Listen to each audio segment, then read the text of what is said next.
mientras que otro se quejaba de no poder disfrutar de la vista sin binoculares. De repente, su encargado les preguntó si habían visto al novato, o sea, el kaiju número 9 que se hace pasar por humano, a lo que Tokuda se sorprendió y mencionó que probablemente estaba pasando el rato en el baño otra vez. Regresamos a Ichikawa, sin creer lo que veía, mientras el kaiju número 9 disfrazado de humano decía que las cosas se complicaron, afirmando que en un principio planeaba atacar y superar a los cazadores usando un kaiju que podía multiplicarse muchas veces, y esto lo llevó a preguntarse si debería hacerlo por su cuenta, pero pronto descartó la idea, ya que eso le consumiría mucha energía vital. Ichikawa se preguntó de qué estaba hablando el sujeto y sintió que algo andaba mal con el hombre. El hombre se levantó, lo miró, y cuando el pelirrojo Iharu estaba a punto de advertirle que el área era peligrosa y que se mantuviera alerta, el hombre señaló con su dedo. Iharu miró confundido, pero cuando el dedo del hombre cambió de forma, Ichikawa se sorprendió y trató de advertir a Iharu de un ataque. Sin embargo, ya era demasiado tarde y el extraño ataque del hombre golpeó a Iharu en el pecho, provocando un agujero allí. El hombre comentó que no había golpeado el corazón, pero de igual forma Iharu gritó de dolor extremo y su sangre comenzó a fluir. No pudo detener el sangrado de su herida, pero Ichikawa lo calmó y sugirió usar la función de sus trajes para vendar la herida. Iharu estaba desconcertado por lo que estaba pasando. ¿Y quién era ese hombre? Ichikawa se dio cuenta de que el hombre era un kaiju y se dio cuenta de que era otro kaiju humanoide como Kafka. Es entonces que el sujeto se transformó frente a Elos, revelando pronto su verdadera forma, lo que sorprendió a Iharu, Ichikawa recordó que este era el mismo kaiju que apareció en el examen. Iharu preguntó si ese era el bicho que había derribado a Kikoru, a lo que Ichikawa lo confirmó. El kaiju se rascó la cabeza y expresó que no quería irse con las manos vacías. Iharu e Ichikawa se estremecieron de miedo, Ichikawa inmediatamente trató de informarles a sus compañeros lo que estaba pasando, pero su radio parecía no funcionar correctamente. Resultó que el kaiju era el responsable de esto, explicando que había manipulado su comunicación por radio y que la sección en la que se encontraban ahora estaba dentro de una bolsa de espacio indetectable. Mientras se preparaba para atacar de nuevo, añadió que esconderse en el mundo humano parecía funcionar bien para cazarlos. Ichikawa notó el ataque entrante y trató de esquivarlo, pero aún así lo golpeó en el costado. Iharu estaba preocupado por él y el kaiju atacó de nuevo, esta vez golpeando sólidamente el muslo de Ichikawa. Ichikawa no pudo describir el dolor que estaba sintiendo, mientras que el kaiju notó que algo estaba fuera de lugar en ese momento. Soportando el dolor, Ichikawa pensó que la situación era difícil, ya que el kaiju logró atravesar el escudo de su traje fácilmente. De repente, el kaiju notó algo y le preguntó a Ichikawa si podía ver su ataque, lo que también sorprendió a Iharu. De esta forma, se ve un hecho del pasado, en el que Ichikawa y Kikoru estaban hablando, y Kikoru le informó que, si alguna vez volvía a encontrarse con el kaiju número 9, tendría una forma de vencerlo. Kikoru explicó que las yemas de los dedos del monstruo tienen una cierta señal antes de atacar. Ichikawa observó cuidadosamente los dedos de la criatura y notó algo, por lo que pensó que necesitaba concentrarse en eso, y si podía captar el momento de su ataque, podría esquivarlo. Muy pronto, Ichikawa logró evadir el ataque del monstruo, impresionando a Iharu y también haciendo que el kaiju comentara que era tal como esperaba. De repente, Ichikawa disparó al kaiju, pero este desvió fácilmente la bala y rápidamente le dijo a Iharu que se retirara y pidiera refuerzos. Iharu estaba irritado y se preguntó por qué debería ser él quien debía ser salvado, por lo que no notó el ataque del kaiju, pero afortunadamente Ichikawa lo salvó. Sin embargo, el ataque todavía rozó el hombro de Iharu. Iharu no pudo describir lo doloroso que fue e Ichikawa lo instó a irse, lo que sorprendió a Iharu. Ichikawa pensó que no había nada más aterrador que su situación. Esta era la criatura que había golpeado a Kikoru, así que sabía que no era rival para ella. Poco después, Iharu decidió irse, y mientras Ichikawa reflexionaba sobre cómo Kafka había tratado de salvarlo, pensó en el tipo de oficial que quería ser, uno que arriesgaría su vida para proteger a otros como él en esos momentos. Aunque no lograra derrotar al monstruo, al menos podría ganar tiempo para que Iharu escapara. Con esa determinación, valientemente intentó nuevamente dispararle al kaiju, pero el monstruo lo esquivó fácilmente y contraatacó. Ichikawa logró esquivar los ataques y al mismo tiempo devolver el fuego. Mientras huía, Iharu pensó que este no era el Ichikawa que conocía antes, y no podía creer que Ichikawa fuera capaz de enfrentarse a un monstruo tan aterrador. Es entonces cuando fue golpeado por el ataque del kaiju y su miedo era evidente en su rostro. De esta forma, recuerda cuando Soshiro explicaba que hay un muro en la compatibilidad con los trajes, el cual normalmente oscila entre el 20% y el 30%. Mencionó que este es un obstáculo que pocos logran superar, lo que hizo reflexionar a Iharu.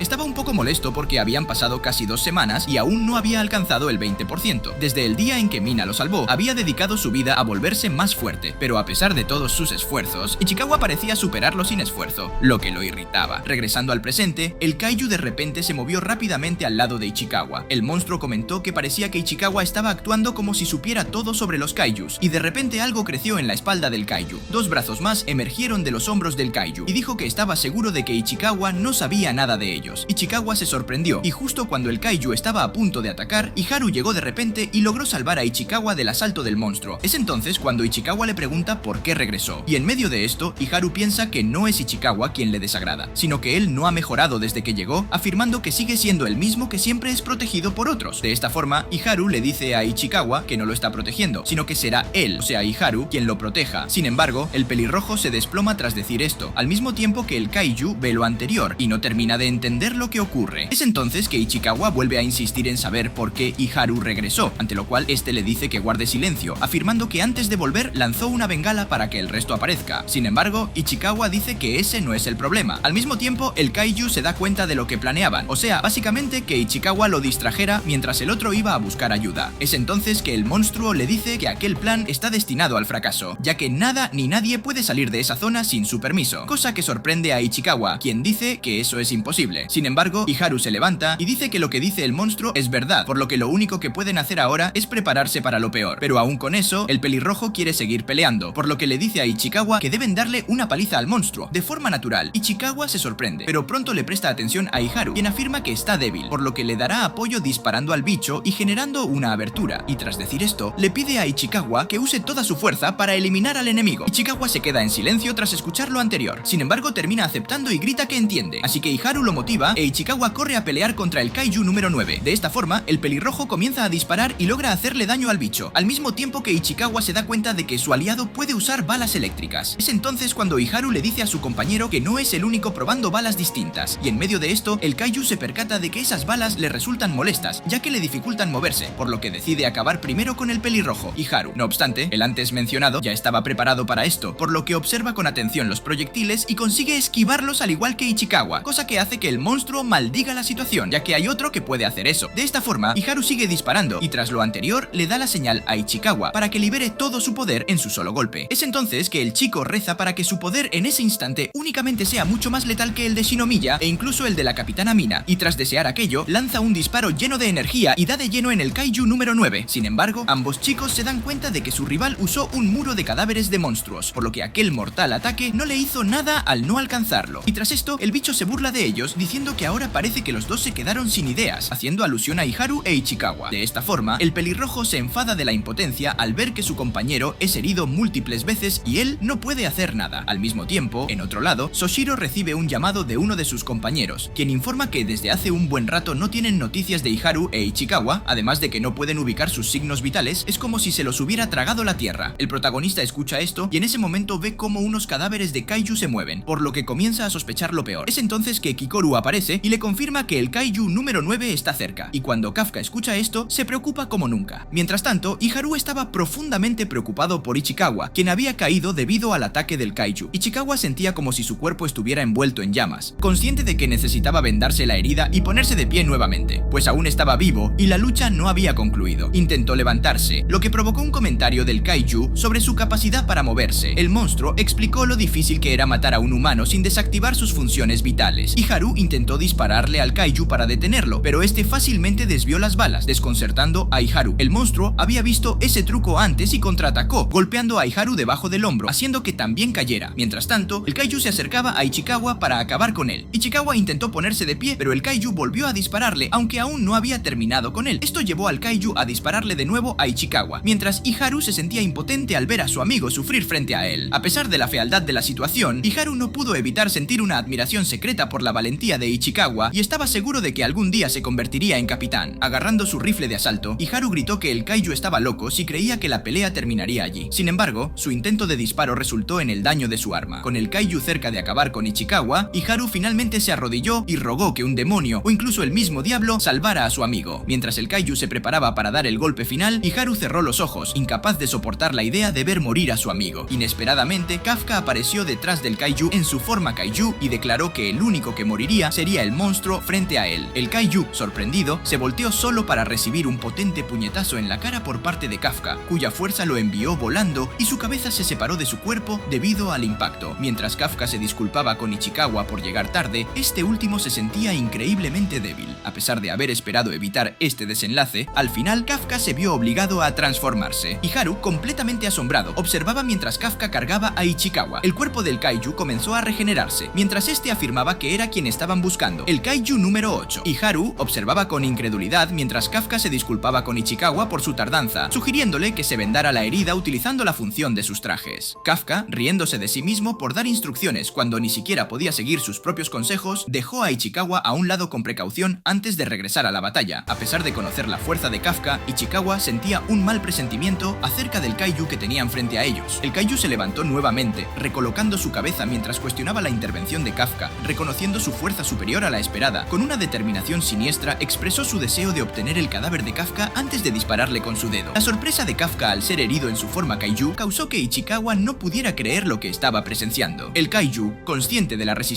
de Kafka, se transformó nuevamente y explicó que para acabar con él necesitaba crecer aún más. Múltiples extremidades surgieron de su espalda, sorprendiendo a Iharu, quien había subestimado la amenaza. Ichikawa intentó persuadir a Kafka para que se retirara, pero este último, comprendiendo la situación, se enfureció al entender cómo el kaiju había realizado sus ataques. El kaiju desató un nuevo ataque con su transformación, pero Kafka logró detenerlo con un extraordinario esfuerzo. Todos, incluyendo al kaiju, quedaron atónitos por la hazaña. Antes de que el monstruo pudiera preguntar cómo Kafka había logrado tal hazaña, este se lanzó con una ráfaga de golpes, sorprendiendo al kaiju. El monstruo, tratando de defenderse utilizando los cadáveres de otros kaijus, se vio superado por la fuerza y la velocidad de Kafka. Desesperado, intentó contraatacar, pero Kafka demostró ser demasiado veloz y fuerte. Iharu, desconcertado por la situación, observaba cómo la velocidad de las heridas del kaiju se desaceleraba, sugiriendo que algo inusual estaba ocurriendo. Confundido, intentó retirarse, pero Kafka no le permitió una salida fácil. Un puñetazo devastador lo golpeó, dejándole claro que no había escapatoria. Preparándose para desatar su golpe de poder una vez más, Kafka reveló que el núcleo del kaiju residía en su torso, advirtiéndole que se preparara para la inminente explosión. El kaiju, sintiéndose en peligro, intentó desviar el golpe, pero la fuerza de Kafka comenzó a desgarrar su cuerpo. Con cada golpe, su forma se desintegraba lentamente hasta que fue lanzado hacia las casas, con su núcleo expuesto. Kafka se acercó amenazante, anunciando que era su fin, pero en ese momento es interrumpido por el sonido de pasos a su lado. Kafka gira y ve como unos reclutas, sus compañeros, le apuntan con armas, al mismo tiempo que informan a la base y al resto de los cazadores presentes que se encontraron con un kaiju humanoide. Después de eso, presenciamos un evento del pasado, donde el protagonista habla con Kikoru sobre la búsqueda de Ichikawa. Ella se sorprende al mencionar que será muy difícil encontrarlos, ya que no tienen idea de su paradero y no hay señales de sus signos vitales. Kafka considera la posibilidad de que se hayan encontrado con el kaiju número 9, así que decide ir a buscarlos. Acto seguido, se transforma y le dice a Kikoru que deje esa área bajo su cuidado. De vuelta al presente, vemos cómo Kikoru reprende al protagonista por transformarse en un área llena de cazadores. Sin embargo, su preocupación aumenta cuando escucha que encontraron a un monstruo humanoide en el distrito E, afirmando que, por sus características, se trata del kaiju número 8. Sin dudarlo, Soshiro moviliza un equipo de subyugación, mientras Kikoru se preocupa por Kafka. Mientras tanto, distraído por la llegada de las tropas, Kafka no nota que el kaiju se aleja. Agradecido por la oportunidad, el kaiju jura venganza contra Kafka, quien intenta perseguirlo hasta que el enemigo apunta a las tropas. Kafka las protege, sorprendiendo a todos con su buena acción. Antes de desaparecer, el kaiju dice que Kafka es un kaiju, pero a pesar de eso, se comporta como un humano, prometiendo volverlo a ver algún día. Después del enfrentamiento, Kafka decide huir antes de ser detectado, así que se apresura a correr y salta alto para escapar. En el aire, siente alivio al saber que Ichikawa y Kikoru estarán a salvo. Aunque el kaiju humanoide escapa, Kafka logra su objetivo. Luego, aterriza en un callejón y se dispone a volver a su forma humana, aprovechando la falta de gente y drones alrededor. Sin embargo, antes de que pueda hacerlo, Soshiro lo sorprende apareciendo detrás de él. Kafka lo ve detalladamente. Soshiro tiene un cuerpo negro azabache y una máscara de calavera demoníaca. Soshiro se prepara para atacar, dejando a Kafka sorprendido por su presencia. Soshiro informa a los demás que enfrenta al monstruo número 8 en el distrito F, lo que alarma a Ichikawa, Kikoru y llama la atención de Mina. Soshiro comenta sobre cómo el monstruo ha estado cuidando bien a los miembros de su tropa. Kikoru se sorprende al descubrir que Soshiro planea liderar personalmente el equipo de subyugación. Aunque Ichikawa quiere hablar con Soshiro para convencerlo de que el ser al que se enfrentan no es realmente un monstruo, no puede reunir la fuerza para hacerlo. Cuando Kafka se da la vuelta, Soshiro lo ataca repentinamente, intentando cortarle rápidamente la cabeza. Kafka logra esquivarlo, pero Soshiro continúa con una serie de cortes. Mientras Kafka se retira, recuerda las palabras de Soshiro sobre su habilidad para enfrentar a monstruos de tamaño pequeño y mediano en comparación con Mina, dándose cuenta de su experiencia en tales combates. Decidido a subyugar al kaiju número 8, Soshiro solicita que le quiten su limitador, alcanzando un asombroso 92% de su fuerza total. Ichikawa, Iharu y Kikoru escucharon esto, preocupados por Kafka, mientras se preparaba para enfrentarse a Soshiro. De repente, Kafka recordó su enfrentamiento anterior con el kaiju. Mientras reflexionaba sobre cómo afrontar la situación, Kafka se percató de que no podía llevar a cabo ese tipo de ataque contra Soshiro. Fue interrumpido por un movimiento excepcionalmente rápido que lo tomó por sorpresa. Observó atónito cómo Soshiro se movía ágilmente y lograba cortar su cuerpo. Kafka se dio cuenta de su propia impotencia al enfrentar a un oponente tan formidable como Soshiro. Aprendió que las las armaduras de los miembros de las fuerzas de defensa eran un arma orgánica compuesta por fibras musculares y células de monstruos, cuyo potencial aumentaba con la liberación de más fuerza. Asombrado por la velocidad de Soshiro, Kafka reconoció que él estaba en un nivel completamente distinto. Sus movimientos tan veloces dejaban imágenes residuales, demostrando una destreza que parecía sobrehumana. Incapaz de seguir el ritmo de los rápidos ataques de Soshiro, Kafka se percató de que él era mucho más veloz que el kaiju contra el que había luchado antes. Soshiro desplegó la primera forma de su estilo de combate, cortando el pecho y la mano izquierda de Kafka, sorprendiéndolo con la precisión de sus ataques. Kafka se asombró al esquivar el ataque, solo para ser alcanzado de todas formas, lo que le hizo pensar que estaba enfrentando un golpe invisible. Observó cómo Soshiro apuntaba a su núcleo, lo que lo obligó a regenerar el corte, consciente de que ya no era verdaderamente humano y de que la reconstrucción consumía mucha energía. En un rápido intercambio de ataques, Kafka logró detener los golpes de Soshiro. Era una situación de todo o nada, y sabía que debía arriesgarse. Soshiro, impresionado de que Kafka siguiera su ritmo a pesar de su esfuerzo máximo, se dio cuenta de que se enfrentaba a un oponente excepcional. Kafka ignoró la incomodidad que sentía y decidió acelerar aún más. Soshiro, por su lado, decidió usar la quinta forma de su estilo de combate, lanzando un poderoso corte cruzado hacia Kafka. Kafka se sorprendió y trató de esquivar el golpe, pero de todas formas alcanzó su pie. Soshiro continuó su ofensiva de manera inesperada, revelando que el ataque anterior era solo una artimaña y que en realidad era un movimiento de 3 partes. Logró infligir un corte profundo en el costado de Kafka. Sin embargo, cuando Soshiro creyó haber tenido éxito, unas pinzas surgieron del corte y atraparon su katana, impidiéndole retirarla del cuerpo de Kafka. Kafka se preparó para el contraataque y su puñetazo impactó la katana de Soshiro, haciéndolo retroceder. Aprovechando la oportunidad, Kafka se retiró rápidamente, mientras la fuerza de su golpe hacía temblar la mano de Soshiro. Cuando Soshiro se dio cuenta, Kafka ya había escapado, por lo que maldijo la situación. Acto seguido, utilizó un dispositivo comunicador para informar que el kaiju número 8 había escapado. Por otro lado, Kikoru estaba sentada sobre el cadáver de un kaiju cuando recibió la noticia de que la misión de exterminio contra Kafka había fallado. Observando la situación, Kikoru reflexionó sobre la transformación de Kafka y comenzó a cuestionar su confianza en él. De repente, Kafka regresó y el rostro de Kikoru se iluminó de alegría al verlo. Kafka se disculpó por preocupar a Kikoru, quien, a pesar de negarlo, mostraba claramente su preocupación. Cuando Kafka colapsó de cansancio, Kikoru lo atrapó rápidamente y lo reconfortó. Kafka se disculpó por permitir que el monstruo escapara y expresó su deseo de enfrentarlo. Kikoru lo instó a descansar y le aseguró que Ichikawa y los demás estarían bien gracias a la tecnología médica avanzada de la fuerza de defensa. Después de eso, Kikoru señaló que, aparte de ser visto por los miembros de la tropa, también se había encontrado con el vicecapitán Soshiro. Por lo tanto, no sería extraño que Soshiro notara algo. Mientras tanto, se pudo observar que Soshiro se detenía para descansar un poco, y en medio de esto, Mina llegó y comentó que era inusual verlo en ese estado. Mina preguntó sobre la fuerza del monstruo al que se enfrentó. Es entonces que Soshiro explicó que había una alta posibilidad de que el kaiju número 8 fuera un mega monstruo, lo que llamó la atención de Mina. Si eso fuera cierto, sería la primera vez desde el incidente en Fukuoka hace 5 años que ven uno de esos. Sin embargo, afortunadamente, no se han reportado víctimas causadas por este monstruo en los últimos meses, y no parecía atacar a personas al azar. Soshiro reflexionó sobre su sensación de malestar, preguntándose por qué el monstruo había golpeado su katana en lugar de atacarlo directamente. También notó que los movimientos y reacciones del monstruo no parecían los de un monstruo típico, sino más bien los de un humano luchando. Después de esta conversación, Mina se alejó, indicando que ella se encargaría de todo ahora mismo, y que Soshiro debería descansar. Hizo hincapié en la necesidad de subyugar al monstruo, independientemente de su naturaleza. Y como es de suponer, Soshiro estuvo de acuerdo y expresó respeto por su comandante. De repente, Ikaruga lo llamó y explicó que se creía que el humanoide que atacó a Iharu e Ichikawa era el mismo que apareció en el lugar del examen hace un tiempo. Sin embargo, cuando lo vieron, inicialmente parecía humano, lo que sorprendió tanto a Soshiro como a Mina. Soshiro no podía creer lo que escuchaba sobre el monstruo. Posteriormente, esto fue anunciado en todos los medios, al mismo tiempo que Soshiro decide visitar la compañía de limpieza donde trabajaba el protagonista, ya que el monstruo en su forma humana fue visto con el uniforme de dicha compañía. Tokuda se sorprendió al ver a Soshiro allí, acompañado por Konomi. Konomi explicó que estaban allí para proporcionar información sobre su trabajador desaparecido. Preguntaron si había fotografías del trabajador u otra evidencia que pudiera ayudar en la búsqueda, lo que llevó a Tokuda a preguntar preocupado por el bienestar de su compañero y si podían compartir lo que sabían. Soshiro, con respeto, explicó que no podían revelar información sobre un caso en curso. Luego, solicitó la cooperación de Tokuda en el caso. Posteriormente, Soshiro y Konomi se retiraron, y Konomi planteó la pregunta de si Soshiro creía que era apropiado no divulgar la posible existencia de un monstruo capaz de transformarse en humano. Soshiro explicó que fue una decisión tomada por el cuartel general del este de Japón, por lo que no podían oponerse. Seguidamente, afirmó que esa decisión tenía mucho sentido, ya que, aunque el monstruo estaba libre y camuflado entre la gente, no se había observado un aumento en muertes o desapariciones en comparación con años anteriores. Quizás por esta razón, se consideró que anunciarlo y provocarlo sería más peligroso. Además, Además, señaló que cuando la gente comenzaba a dudar de la identidad del monstruo, podían surgir situaciones de pánico público, y personas inocentes que se parecieran al monstruo podrían ser atacadas, lo que podría resultar en intimidación y disturbios. Por lo tanto, como soldados, su objetivo era localizar al monstruo lo antes posible. Mientras revisaba los archivos del humanoide, Soshiro notó algo inusual. Estaba registrado como una persona real en el censo. Al mismo tiempo, en la carretera, se pudo ver que el Kaiju número 9 mostraba signos de debilitamiento mientras caminaba. Es entonces que un conductor se bajó de su coche y le dijo que se moviera del medio. Así que el monstruo se dispuso a eliminarlo, pero decidió no hacer nada para no llamar la atención. Sin embargo, cambió de idea nuevamente y decidió robarle el aspecto al humano que tenía enfrente. Tras el incidente, el Kaiju se subió al auto y escuchó la noticia sobre la clasificación del monstruo humanoide, avistado tanto en el lugar del examen de admisión como en Sagamihara como un objetivo de subyugación a largo plazo, designado como Kaiju número 9. Luego de esto, el monstruo siguió su camino y comenzó a reflexionar sobre cómo eliminar a Kafka, pero antes de hacerlo, se dio cuenta de que deberá volverse más fuerte y acostumbrarse a ese nuevo cuerpo, así que sí o sí deberá convivir nuevamente con los humanos. Mientras tanto, en el hospital de las fuerzas de defensa, Ichikawa se despertó y se encontró con Kafka y Kikoru allí. Kafka sonrió e Ichikawa expresó su alivio al ver que Kafka estaba bien. Sin embargo, Kafka respondió de manera juguetona golpeando la cabeza de Ichikawa, indicándole que debería ser él quien expresara tal alivio. Ichikawa se llevó la mano a la mejilla donde había sido golpeado y de repente expresó su gratitud hacia Kafka por haberlos salvado a él y a Iharu. Tanto Kafka como Kikoru se sorprendieron por la declaración de Ichikawa, y justo en ese momento intervino alguien más. Resultó ser Iharu, quien también estaba presente y preguntó por qué Ichikawa estaba agradeciendo a Kafka. Esto tomó por sorpresa a Ichikawa, ya que no se había percatado de la presencia de Iharu.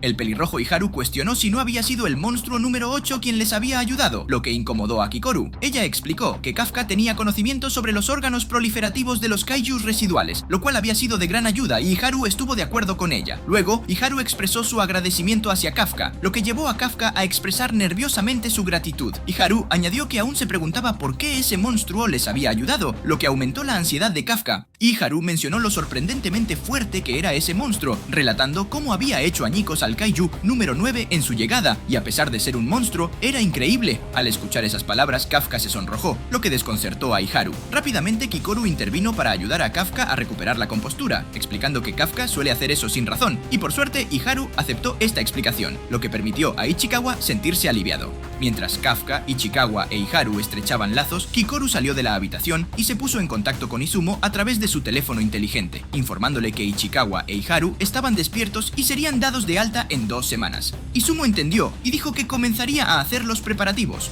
2 semanas más tarde, Ichikawa e Iharu fueron recibidos por los miembros de su tropa con una fiesta de bienvenida. La sorpresa en sus rostros era evidente mientras sus compañeros de trabajo aplaudían su regreso del hospital. Fueron recibidos calurosamente, y justo cuando Ichikawa estaba a punto de hablar, Izumo explicó que la fiesta era para celebrar la finalización de su primera misión y que querían esperar a que tanto él como Iharu fueran dados de alta del hospital antes de celebrar. Kafka llamó al personal y anunció que estaban listos para empezar, y de repente aparecieron los camareros, sorprendiendo a Kafka. Trajeron comida deliciosa y explicaron que tenían carne wagyu japonesa de 6º grado, la más veteada y exquisita carne. Ichikawa, Kafka e Iharu quedaron asombrados, preguntándose si realmente existía una carne de tan alta calidad. Nervioso, Kafka preguntó a Izumo qué estaba pasando, y él explicó que solo había solicitado el menú más básico. Sin embargo, el chef explicó que esa era una fiesta organizada por Izumo, por lo que no podían servir comida que no estuviera a la altura de la ocasión. Kafka luego le preguntó a Kikoru quién era realmente Izumo, lo que llevó a Kikoru a preguntarse por qué había permitido que Izumo organizara todo sin conocer sus antecedentes. Kikoru explicó que Izumo era el hijo de Izumo Tech, dueño de la empresa más grande del país que fabrica armas antimonstruos. Kafka se sorprendió y preguntó si fueron ellos quienes hicieron los trajes de las fuerzas de defensa, a lo que Kikoru asintió y mencionó que su familia tenía un poder financiero que superaba con creces al de la suya. Después de eso, Soshiro propuso un brindis, elogiando a los miembros de su tropa por el excelente trabajo realizado en su primera misión, y les recordó lo raro que era tener tiempo libre con todos sus compañeros, así que instó a todos a disfrutar, y de esta forma, mientras compartían la cena, estrechaban lazos y compartían historias, todos estaban encantados de celebrar su primera victoria en la misión. Ichikawa se acercó a Soshiro y comentó que era la primera vez que los veía a todos tan felices. Sin embargo, cuando Ichikawa estaba a punto de agradecerle por permitirles organizar el evento, Soshiro le dijo que era un ingenuo, afirmando que ahora es cuando inicia el verdadero espectáculo. Como era de esperar, Ichikawa no terminaba de entender. No obstante, lo presenció con sus propios ojos. Escuchó cómo Kikoru le decía a Iharu que era demasiado presumido, incluso durante el entrenamiento, y que durante la misión había priorizado sus asuntos personales sobre los de la misión. El pelirrojo Iharu se enfadó, argumentando que no quería escuchar tales comentarios de alguien tan presumido como Kikoru. Sin embargo, ella justificó sus palabras debido a sus habilidades excepcionales. Cuando Ichikawa intentó intervenir para calmar la discusión, se percató de que otra había comenzado. Escuchó cómo Aoi le decía a Izumo que descuidaba los fundamentos básicos durante el combate en favor del estilo. Izumo respondió que en su caso ocurría lo contrario. Se centraba demasiado en lo básico, lo que lo dejaba un paso atrás en las combinaciones tácticas, obligándolo a bajar su nivel para mantener la coherencia. Ichikawa no podía creer que esos dos también estuvieran peleando. Sin embargo, las cosas se complicaron aún más cuando Kafka se acercó a Izumo y criticó la calidad de sus trajes. Izumo respondió que podría escuchar críticas cuando Kafka pudiera liberar un mayor porcentaje de compatibilidad con la armadura. Al escuchar esto, Ichikawa lamentó incluso que Kafka se viera envuelto en una discusión. Observó a su alrededor y se dio cuenta de que todos sus compañeros estaban debatiendo sobre la misión, especialmente sobre sus errores, con el deseo de mejorar. Esto emocionó a Ichikawa, quien concluyó que sus compañeros deseaban volverse más fuertes. Sin embargo, su opinión comenzó a cambiar cuando las discusiones se volvieron más personales. Pronto, observó cómo Kafka discutía con Aoi porque este último no lo trataba con respeto, a pesar de ser mayor. Y no eran los únicos, ya que otros también peleaban por trivialidades que no tenían relación con la misión. Ichikawa vio cómo las cosas se salían de control, pero Soshiro se mantuvo calmado, afirmando que eso sucedía todos los años. Después de un rato, Soshiro llamó la atención de todos y anunció que tenía un anuncio que hacer. Llamó a Kafka y elogió su descubrimiento durante la misión, mencionando que eso había reducido considerablemente los daños. Luego anunció que Kafka había sido ascendido a miembro oficial de la tropa. Ichikawa quedó boquiabierto mientras Soshiro explicaba que la oferta había llegado ese día y que, aunque el anuncio oficial se haría más tarde, estaban celebrando el ingreso de Kafka a la tercera unidad de las fuerzas de defensa. Kafka quedó atónito por lo que escuchó y compartió una mirada con Ichikawa. Pronto, estalló en gritos de alegría ante la buena noticia, animado por sus compañeros. Luego se puede ver el evento oficial para darle la bienvenida a Kafka a las fuerzas de defensa, donde Mina lo oficializó como miembro de pleno derecho de las tropas a partir de ese día. Se saludaron cordialmente y Kafka prometió darlo todo en la batalla. Después de eso, Kafka se disculpó nervioso mientras se preparaba para retirarse. Mientras salía por la puerta, Mina le recordó que no se dejara llevar, ya que aún le quedaba mucho por aprender antes de estar listo para luchar a su lado. Kafka se sorprendió y se sintió halagado de que Mina recordara su conversación, así que le aseguró que solo la observaría. Mina le lanzó una mirada y sonrió, pero de inmediato lo reprendió por llamarla de manera informal, obligándolo a hacer 50 flexiones antes de marcharse. Al escuchar a Mina mencionar al monstruo número 8, Kafka se detuvo un momento, pero se tranquilizó al escucharla decir que, debido a los casos relacionados con los monstruos número 8 y 9, necesitaba ir a la oficina principal y probablemente estaría allí por un tiempo. Delegó los asuntos a Soshiro, por lo que debían presentarse ante él para recibir más instrucciones. Kafka asintió en señal de entendimiento. Mina agregó que fue Soshiro quien recomendó a Kafka como miembro oficial, lo que llenó de satisfacción a Kafka. Por supuesto, señaló, esto también fue posible gracias a los esfuerzos de Kafka en la última batalla, y le instó a asegurarse de cumplir con las expectativas de Soshiro, a lo que Kafka estuvo de acuerdo. Esa noche, mientras estudiaba, Kafka empezó a sentir sueño y decidió irse a dormir para evitar una posible reprimenda de Soshiro. Al salir de su habitación, se dio cuenta de que las luces de la sala de entrenamiento aún estaban encendidas. Molesto, se dirigió allí para reprender a quien las había dejado encendidas, pero se sorprendió al descubrir que era Soshiro quien aún estaba practicando. Se preguntó qué estaría haciendo y lo observó moverse ágilmente, como si estuviera combatiendo contra un oponente invisible. Se dio cuenta de que estaba entrenando con imágenes mentales, recreando su lucha con el Kaiju número 8. Quedó impresionado al notar los movimientos precisos que Soshiro estaba ejecutando, lo que lo dejó perplejo. Soshiro lo notó y le preguntó si estaba estudiando a altas horas de la noche nuevamente. Kafka rió nerviosamente y le preguntó qué estaba haciendo despierto a esa hora. Soshiro explicó que estaba ideando estrategias para enfrentarse al Kaiju número 8, preparándose para un posible encuentro futuro. Le dijo que, si volvieran a luchar, necesitaba ser capaz de derrotarlo de manera eficiente. Kafka se sintió inquieto al escuchar la determinación de Soshiro. Soshiro añadió que durante su último enfrentamiento había cometido un error en su primer movimiento al intentar probar las habilidades del Kaiju, y que si hubiera usado todo su poder, habría logrado derrotarlo. Apuntó su katana hacia Kafka y explicó que la próxima vez usaría la sexta forma en lugar de la quinta, lo que le permitiría cortar el núcleo del monstruo. Kafka quedó asombrado por la seguridad de Soshiro y reflexionó sobre su admirable determinación para proteger tanto a los civiles como a los miembros de su tropa. Luego, Kafka expresó su determinación de cumplir con las expectativas de Soshiro, lo que la hizo sonreír. De repente, Soshiro lo sorprendió con una llave de cabeza y le recordó que no esperaba que alguien con solo un 1% de poder se convirtiera en un activo valioso. Después de despedirse, Kafka se retiró, pero Soshiro agregó que, aún así, tenía una expectativa del 1% para él, lo que lo animó. Soshiro le indicó que debería irse a dormir y Kafka obedeció. Al mismo tiempo, en otro sitio, para ser exactos en la base de Tachikawa, pero a 8000 metros de altura, se puede ver que un kaiju humanoide avanza con un ejército de monstruos voladores y les ordena descender. Al volver a la oficina, Soshiro revisó minuciosamente los archivos relacionados con el kaiju Nome 8, rememorando la extraña experiencia de enfrentarse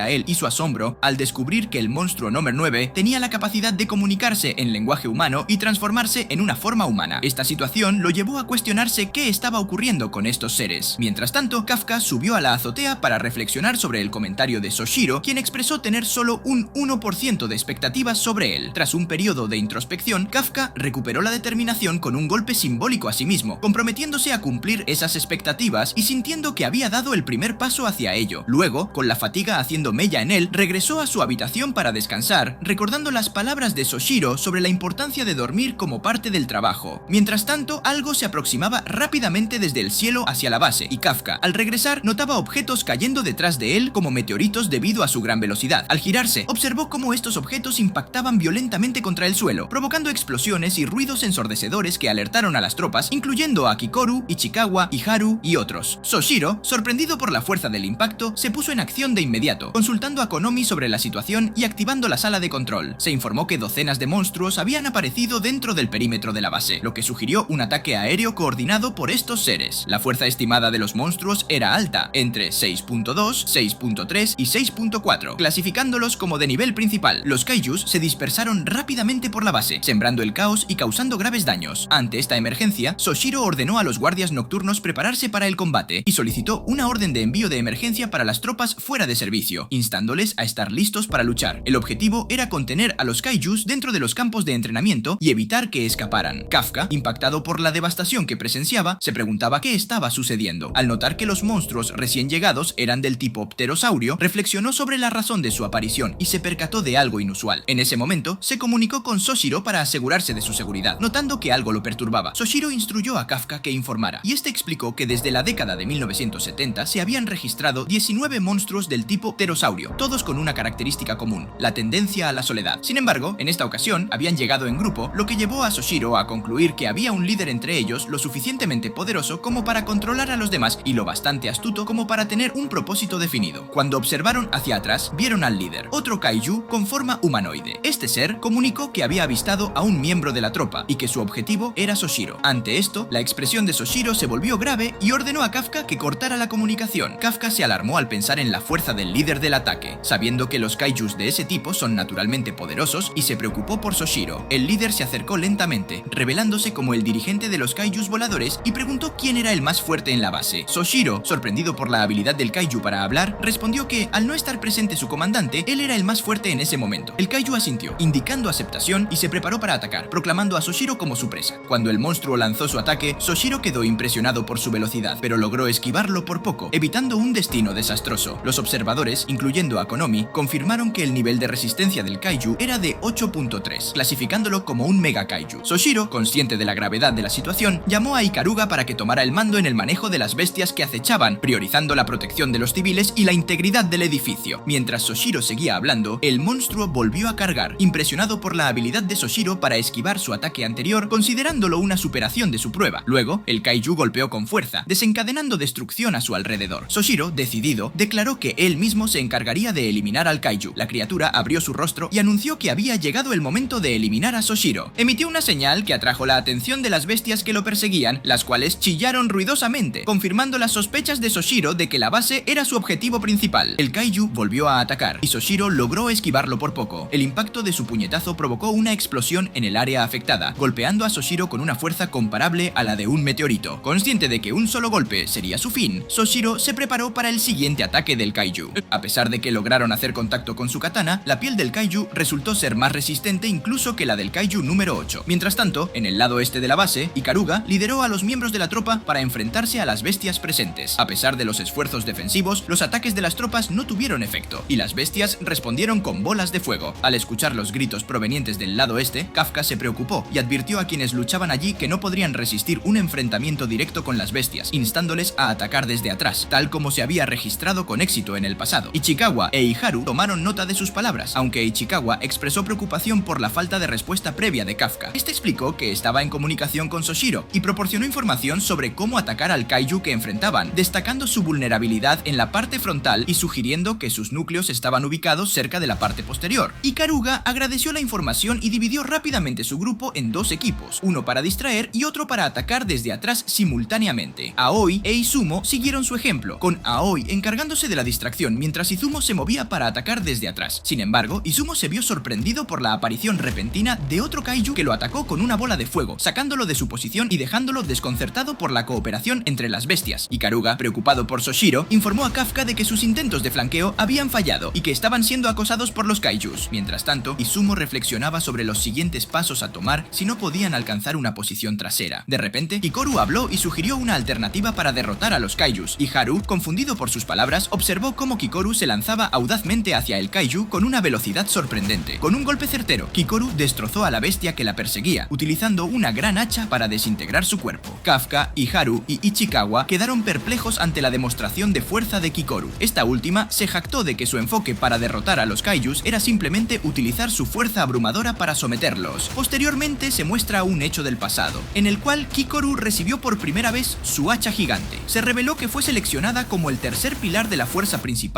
debido a las circunstancias excepcionales provocadas por la anormalidad en la cantidad y la fuerza de los monstruos en ese año. A Kikoru se le dio la orden de aniquilar a los monstruos como parte de su nuevo papel. En el presente, Kikoru comentó sobre las capacidades de su equipo, aunque lo describió como demasiado brutal para su gusto. Sin embargo, estaba decidida a no permitir que los monstruos causaran estragos en su campo de batalla. Kikoru continuó su ofensiva, utilizando hábilmente las funciones especiales de su arma, recordando las instrucciones de Soshiro sobre su equipo. Con un giro estratégico, Kikoru desató una serie de ataques poderosos, demostrando su dominio sobre el arma y su determinación para proteger su Tachikawa de los kaijus. Impresionado por la habilidad de Kikoru, Iharu observó cómo la segunda aplicación del arma de Kikoru resultaba en la destrucción de otro kaiju. Ichikawa elogió la elección del arma por parte de Kikoru, reconociendo que encajaba perfectamente con su personalidad agresiva y decidida. Kikoru buscaba su siguiente objetivo cuando uno apareció en el aire. Justo cuando estaba a punto de atacar, varios golpes envueltos en una sustancia gelatinosa golpearon al monstruo, derribándolo al suelo. Sorprendida, Kikoru se dio cuenta de que Ichikawa había utilizado balas de congelación para incapacitar al monstruo. Ichikawa advirtió a Kikoru que se mantuviera alerta, ya que los monstruos también estaban atacando desde arriba. Cuando el monstruo se levantó nuevamente, Ichikawa lo apuntó y disparó nuevamente con las balas de congelación. La capacidad de Ichikawa para infligir daño a un monstruo de alto nivel sorprendió a Kikoru. Siguiendo el ejemplo de Ichikawa, Kikoru utilizó una técnica especial para decapitar al monstruo. Después del exitoso ataque, Kikoru desafió a Ichikawa a mantener su ritmo, declarando que serían los hostigadores que desbaratarían a los enemigos. Esta estrategia fue comunicada por Ikaruga al resto del equipo, quienes retomaron la estrategia de dividirse para atacar desde la retaguardia. Mientras tanto, Soshiro se alegró al ver el éxito de Kikoru, pero su satisfacción se desvaneció rápidamente cuando el líder kaiju la atacó de nuevo, demostrando ser un enemigo formidable. A pesar de los esfuerzos de Soshiro por esquivar sus ataques, el monstruo continuaba siendo una amenaza seria. Soshiro, notando el estado psicológico inusual del kaiju, ordenó a Konomi que abriera la puerta número 3. Sin embargo, al salir, el monstruo logró destruir la puerta, frustrando sus planes. Mientras intentaba mantenerse concentrado en la pelea, el monstruo desapareció de su vista repentinamente, reapareciendo junto a él para comentar sobre su resistencia inusual en la batalla. El kaiju profería amenazas aterradoras, expresando su deseo de consumir a Soshiro por completo para convertirlo en energía. Lanzó un poderoso golpe al que Soshiro intentó resistir. El impacto fue tan fuerte que las venas aparecieron en el rostro de Soshiro mientras era arrojada contra una pared, creando un enorme agujero en su camino. Konomi observaba con gran preocupación la situación, mientras el kaiju comentaba sobre la valía de Soshiro como oponente. En medio de su jactancia, la mano del monstruo fue repentinamente cortada, y Soshiro se dirigió a Konomi disculpándose por no haber hecho una solicitud debido a la urgencia de la situación. Sin embargo, planteó la pregunta sobre si deberían preocuparse por involucrar a los miembros de la tropa si él utilizaba todo su poder en ese momento. Con determinación, Soshiro liberó toda su fuerza, alcanzando el 92%, y declaró que ahora comenzaría la subyugación. Es entonces que ocurre una explosión, y una chica que forma parte del equipo de cazadores está en problemas. Así que sin dudar, el protagonista usa su transformación parcial para ayudarla. De esta forma, ella se sorprende y le cuestiona si ya puede usar el traje, ante lo cual el Kafka debe mentir para no revelar sus poderes de kaiju y dice que sí. Es entonces que Minase, la chica, le dice que tenga cuidado. De esta forma, él se gira y ve al monstruo acercándose. Sin embargo, ambos se sorprenden cuando Kikoru aparece para ayudarlos y vence al monstruo. Seguidamente aparece Ichikawa y junto a Kikoru se disponen a enfrentar a las amenazas amenazas, al mismo tiempo que le dicen a Kafka y Minase que se vayan. Seguidamente Ichikawa le dice que no haga nada imprudente, afirmando que ya es un miembro oficial de los cazadores, por lo que debe confiar en sus compañeros. Y tras esto, todos se enfrentan a los bichos, al mismo tiempo que la chica de anteojos en la base informa que llegan más refuerzos. De forma natural, Kafka y Minase se alegran por esto. De esta forma se puede ver cómo los pelotones llegan e informan sobre esto. De esta forma, el protagonista se da cuenta que a pesar de que su capitana no está, han podido hacer retroceder a los kaijus. Acto seguido le dice a Minase que deben esforzarse, cosa que motiva a la chica. Y tras esto, Kafka comenta que todos en el pelotón son impresionantes. Seguido de esto comenta que forma parte de la tercera división. Y mientras dice esto, observa cómo Soshiro Hoshina le hace frente a otro de los bichos. De esta forma, el antes mencionado se mueve rápidamente y el kaiju se asusta, recordando que ocurrió algo parecido cuando le cortaron una extremidad en peleas anteriores. Sin embargo, luego dice que eso es aburrido, mencionando que tras conocer cuál es el objetivo de Soshiro Hoshina, no tiene problemas en contrarrestar sus ataques. Y tras esto, el antes mencionado consigue conectar un corte en forma de cruz en el pecho del monstruo. Sin embargo, Soshiro Hoshina afirma que aquello era una distracción y termina por cortarle los brazos al monstruo usando la cuarta forma de su estilo de pelea, por lo que la criatura queda hecha cacona. No obstante, la criatura no da marcha atrás y se dispone a seguir intercambiando golpes con Soshiro Hoshina, lo que hace que ambos piensen que una batalla debe ser así, pelear de frente contra un oponente del mismo nivel. Y en medio de esto, el kaiju se emociona mucho y comienza a decir muchas veces que Soshiro Hoshina es un digno rival. Y en medio de esto, Soshiro le corta un brazo al monstruo y aparece justo detrás saltando, cosa que despista al kaiju. Acto seguido, Soshiro usa la sexta forma de su estilo de combate, logrando hacerle aún más daño al bicho. Es entonces que Konomi, la chica de lentes en la base, celebra por esto, afirmando que su compañero ya derrotó al kaiju. Sin embargo, Soshiro se sorprende y se da cuenta que el duelo no ha terminado. De esta forma observa cómo el monstruo se recompone pese a haber sido cortado. De esta forma, Soshiro y Konomi se sorprenden al ver aquello.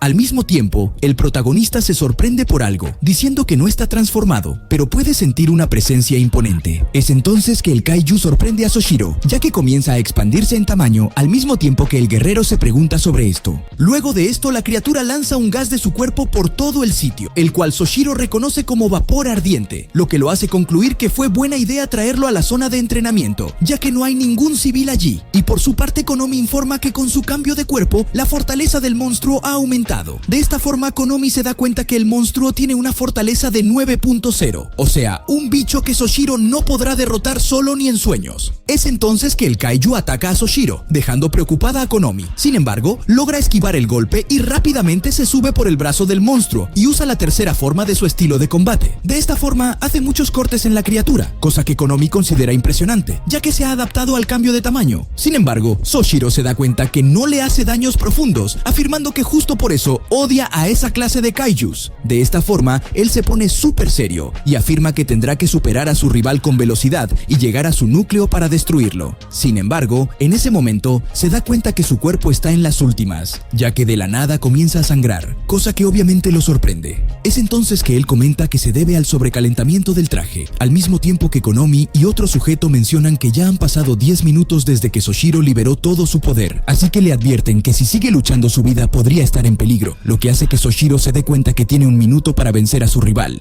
Y en medio de esto, el kaiju gigante libera a dos monstruos residuales que pueden volar, colisionando junto a Soshiro y generando una gran explosión, cosa que sorprende a Konomi y al otro tipo que observa el combate en la base. Sin embargo, Soshiro sigue vivo y afirma que ese ataque es digno de un kaiju. Es entonces que Soshiro decide usar ese humo como pantalla y consigue llegar a un punto clave para atacar una parte débil del cuerpo de su oponente, cosa que hace que Konomi diga que su compañero lo logrará a tiempo. Sin embargo, Soshiro se sorprende cuando unos ojos aparecen detrás de la espalda del bicho, para luego atacar directamente al chico. De esta forma, el golpe manda a volar al chico, quien colisiona violentamente con muchas cosas, lo cual preocupa mucho a Konomi. Es entonces que el traje informa que el límite del traje ha llegado, cosa que hace que todos sus aliados griten por su capitán. Luego se ve un flashback del pasado de Soshiro Hoshina, donde se sintió muy desanimado al renunciar a sus sueños de unirse a las fuerzas de defensa debido a su estilo de combate. De vuelta al presente, Konomi grita pidiendo el nombre de Soshiro, desesperado por encontrar señales de vida. Tal como está, Soshiro se muestra enérgico con las cosas y le asegura que todavía está vivo. Soshiro lucha por ponerse de pie y se le informa que el ciudadano ciudadano ha sido evacuado y promete cumplir con su deber hasta el final. A pesar de sus esfuerzos, Kaiju número 10 solo se burla de Soshiro por siquiera intentarlo, ya que no cree que sus débiles espadas puedan hacer nada. Aunque Soshiro no responde, internamente sabe que sus espadas no son tan útiles como armas más grandes como le habían dicho toda su vida. En otro flashback de Soshiro, su padre y un antiguo compañero de trabajo le dicen que cancele su inscripción en las fuerzas de defensa. Esta es la razón por la que Mina Ashiro lo había inspirado tanto, ya que ella no descartó su fuerza simplemente porque practicaba la lucha con espada, y en cambio quería su poder a su lado, ya que fácilmente podía abrirse camino cuando disparaba a los enemigos. Una vez más, de vuelta al presente, Soshiro continúa luchando imprudentemente y utiliza casi todas sus 6 formas en el proceso. A pesar de sus mejores esfuerzos, el Kaiju todavía lo atrapa fácilmente. Por su parte, Kafka se apresura a ayudar a Soshiro. Aunque recuerda que Ichikawa le dijo que no volviera a transformarse, Kafka le pide disculpas y lo hace de todos modos. Ichikawa está totalmente en contra de esto, pero incluso antes de que Kafka pueda unirse a la pelea, Soshiro simplemente se ríe y provoca una explosión, afirmando que solo había estado abriendo paso a Mina para disparar, como ella le dijo que lo hiciera en el pasado. Al Kaiju, con un 96% de fuerza liberada, Mina llega con su tigre, Bako, y el cañón listo para exterminar al monstruo. De esta forma, Mina se compromete a eliminar al Kaiju número 10, quien había herido gravemente a Soshiro previamente, generando un sentido de calma entre los miembros de la tropa. A pesar de sus esfuerzos, el segundo Kaiju humanoide es derribado fácilmente por el cañón de Mina, lo que da a Bako la oportunidad de atacar. Antes de que Bako actúe, Mina dispara tiros más poderosos al Kaiju. Konomi se sorprende al ver cómo el Kaiju puede resistir al vicecomandante. Soshiro aprovecha la oportunidad, desatando el 63% de su fuerza, notando que la movilidad del Kaiju está debilitada, lo que podría abrir una ventana de ataque. Al darse cuenta de que no tiene suficiente energía, Kikoru acude en ayuda de Soshiro. Aunque no puede causarle daño, Soshiro la anima a seguir luchando. Sin embargo, pronto cae debido al sobrecalentamiento. Soshiro no la culpa y continúa su ofensiva. Mientras lucha, recuerda las palabras de Mina sobre crear una apertura, lo que lo impulsa. Después de un tiempo, Mina agradece a Soshiro por su valiosa colaboración y dispara su cañón para dar el golpe final. De esta forma, el proyectil impacta y daña mortalmente al monstruo, lo que deja atentos a Kikoru y Soshiro, al mismo tiempo que Konomi se da cuenta que esos dos junto con Mina van a vencer al monstruo. Es entonces que se anuncia que han derrotado al Kaiju principal, dejando ver cómo Mina logra respirar tras su proyectil, al mismo tiempo que el protagonista observa desde lejos. De esta forma, Kafka se emociona, al mismo tiempo que Ichikawa menciona lo increíble que es la capitana, lo que hace que Kafka se dé cuenta que eligió bien en querer trabajar como cazador y poder trabajar con Kikoru, Soshiro y Mina. Seguidamente, él se emociona muchísimo, mencionando que espera ser tan genial como ellos algún día. Es entonces que Ichikawa bromea con su amigo, mencionando que es realmente feo cuando llora, ante lo cual Kafka le dice que no puede verlo, por lo que no puede saber eso, pero Ichikawa le comenta que puede imaginárselo. Seguidamente le dice que le cortó el momento, ante lo cual Ichikawa le dice que ellos recién comienzan y también deben esforzarse. Seguidamente se puede ver que Soshiro le dice a Kikoru que Mina y él se encargarán de los kaijus restantes, por lo que le dice a la joven que puede descansar. Sin embargo, Mina le dice que si ambos combaten con algún bicho, él no será capaz de aguantar mucho, afirmando que su traje ya está muy al límite, cosa que Soshiro confirma, así que dice entonces, él será el que descanse. Sin embargo, en ese momento, un monstruo horrendo aparece del cielo, lo que sorprende a Kikoru, Mina y Soshiro. De esta forma, se preguntan qué es eso, ante lo cual Konomi, desde la base, les comenta que se trata de una explosión de kaijus residuales. Es entonces que Mina coordina con Konomi para que todos salgan de la base, al mismo tiempo que Soshiro se da cuenta que si eso cae todo el sitio será polvo. Y en ese momento el kaiju número 10 abre los ojos con las pocas fuerzas que le quedan y dice que el combate terminó en empate. Sin embargo, en medio de esto aparece Kafka, quien corre en aquella dirección, sorprendiendo a los 3 cazadores. Es entonces que Soshiro le dice que regrese aquí, afirmando que no importa lo que haga, no podrá cambiar las cosas. Pero cuando Soshiro lo ve correr, deja de gritar y se pregunta cómo es tan rápido. Es entonces que observa con atención al protagonista, mencionando que los movimientos que hace no son de alguien con un 1% de poder del traje liberado. De esta forma se puede ver cómo Kafka da saltos de metros. Es entonces que el protagonista recuerda cómo Soshiro lo motivó pese a que tenía el 1%, lo que lo lleva a recordar las palabras de Mina de cumplir las expectativas que tienen en él, y tras esto se disculpa con ambos. Acto seguido se convierte en el monstruo humano que ellos reconocen como el Kaiju número 8 que no pudieron encontrar. De esta forma, Konomi informa que ha aparecido un Mega Kaiju en el centro de la base, afirmando que tiene un poder de 9.8, lo que la lleva a concluir que se trata del Kaiju número 8, ya que él tenía ese poder la última vez que apareció. Impresionados por la revelación de que Kafka es en realidad el Kaiju número 8, Soshiro y Mina observan cómo el protagonista carga su cuerpo y utiliza toda su fuerza para para lanzarse hacia la bomba que se encuentra detrás de la bestia en el aire. La fuerza resultante destroza el suelo alrededor de Kafka, derribando a Hoshina y Kikoru. Una vez lo bastante cerca de la bomba de los monstruos residuales, Kafka desata un puñetazo tan poderoso que fractura la máscara con forma de hueso en su rostro y se da a entender que destrozó los huesos de sus brazos y piernas debido a la fuerza liberada. El ataque de Kafka resulta lo suficientemente efectivo como para apartar la bomba del suelo y dar a la fuerza de defensa en tierra el tiempo necesario para activar completamente sus escudos. A pesar del estado dañado de su cuerpo, la forma Kaiju número 8 de Kafka es capaz de soportar la fuerza de la explosión desde el suelo sin inmutarse. Después de recuperarse de la explosión, Mina se aproxima a Kafka y le informa que lo llevarán a él, el Kaiju número 8, bajo custodia.